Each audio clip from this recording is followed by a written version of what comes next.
Radio Access Network or RAN is a key part of a mobile network system that uses cellular radio connections to link individuals' devices to other parts of a network. Open Radio Access Network or ORAN is based on interoperability and standardization of RAN elements, including a unified interconnection standard for white box hardware and open source software elements from different vendors.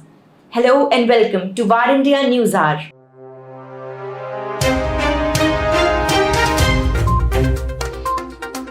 By integrating a modular base station software stack on off-the-shelf hardware, ORAN architecture allows baseband and radio unit components from different suppliers to operate seamlessly. The ORAN standards are being established to transform the siloed nature of the RAN market, where a few RAN vendors offer proprietary equipment and software, thereby reducing flexibility and interoperability. The Department of Telecommunications invited expressions of interest for the 5G vertical engagement and partnership program. The initiative aims to foster strong collaborative partnerships across 5G use case ecosystem stakeholders and address vertical industry needs. The center also created an inter-ministerial committee comprising representatives from several ministries, including Electronics and Information Technology, Agriculture, Health and Education. 5G will radically change how we live, work and play. It's critical to make network infrastructure commercially available as quickly as possible. With Open RAN, telecom players would have the flexibility to use in-house solutions or solutions from multiple vendors for RAN services. Open RAN has now been deployed in 35 countries around the world on a pilot or commercial basis, including in Australia, India, Japan, and the United States. Operators and vendors are devoting significant resources to developing, standardizing, and validating open interfaces to ensure timely deployments.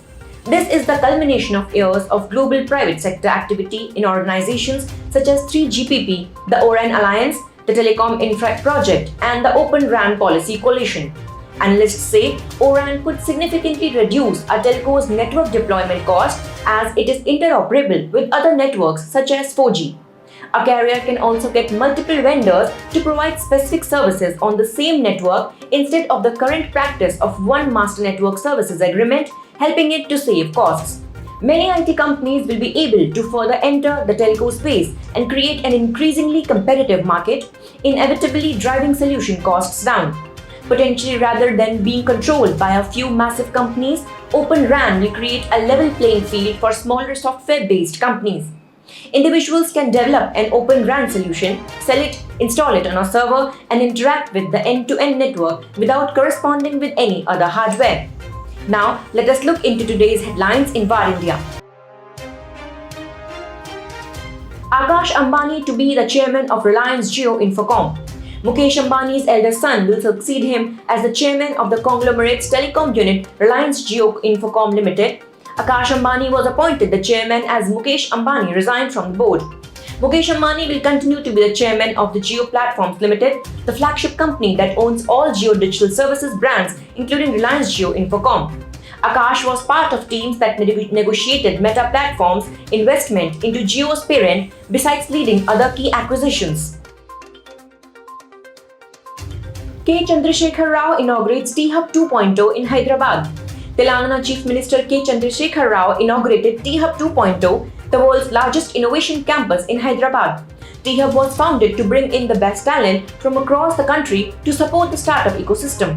It has impacted over 2,000 entrepreneurs and seen $1.19 billion raised in funding by T-Hub startups.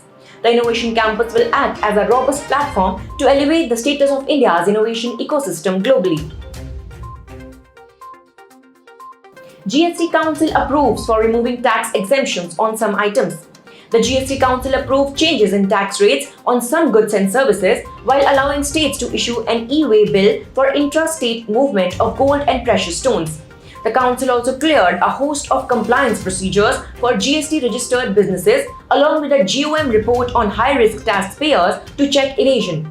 The GOM had suggested withdrawal of GST exemption on a host of services, including on hotel accommodation of less than Rs 1,000 per day and replacing it with a 12% tax.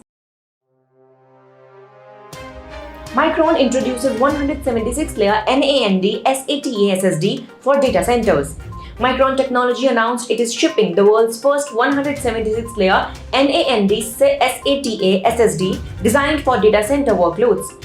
The Micron 5400 SATA SSD is the most advanced data center SATA SSD available. Built on a proven 11th generation SATA architecture, the Micron 5400 SSD enables broad use cases, delivers significantly better performance than traditional hard disk drives, and extends the life of SATA platforms. Customers can continue to get more from their SATA servers with plenty of performance to saturate typical network bandwidth. UP government approves proposals for setting up 4 data center parks.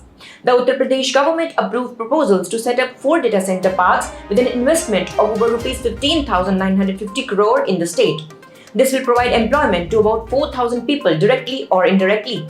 Under the data center policy, apart from energy-related financial incentives, parks and units are given capital subsidy, interest subvention, stamp duty exemption on purchase or lease of land, and various other non-financial incentives.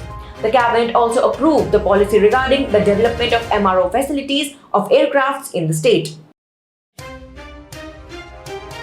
That's all for now. Please like, share, comment and subscribe to VARINDIA News Magazine.